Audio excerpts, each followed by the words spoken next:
பருப்பு வந்து ஒரு 10 நிமிஷம் ஊற வச்சிருக்கணும். ஊற வச்சுட்டு பருப்பு போட்டுட்டு வெங்காயம் தக்காளி 2 வெங்காயம் இல்லை 2 தக்காளி இல்லை 1 வெங்காயம் 1 தக்காளி 4 பச்சை மிளகா, சுண்டைக்காய் போட்டிருக்கேன்.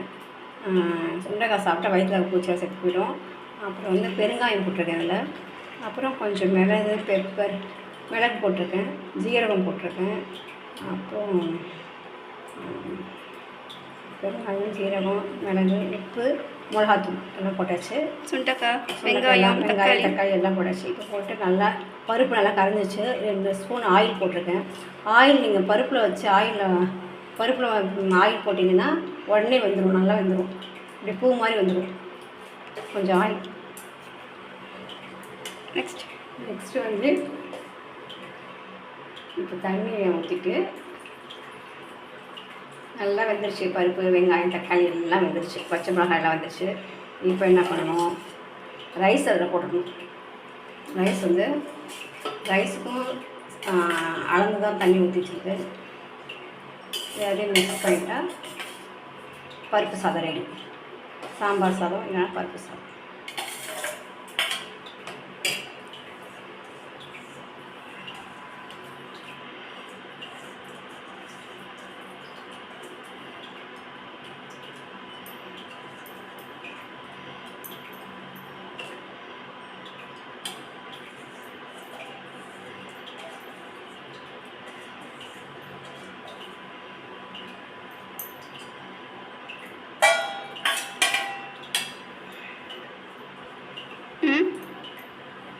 ரெடி ஆகிடும். அவ்வளோதான், பருப்பு சாதம் ரெடி ஆகிடும். மிளகாத்தூளும் போட்டாச்சு, பச்சை மிளகாவும் போட்டிருக்கு, பெருங்காயம் போட்டிருக்கு, மிளகு போட்டிருக்கு, ஜீரகம்.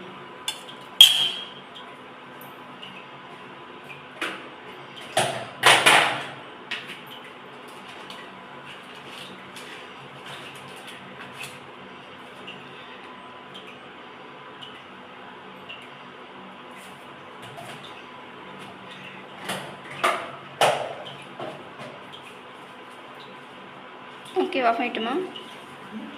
சாப்பாடு ரெடி ஆகிடுமா?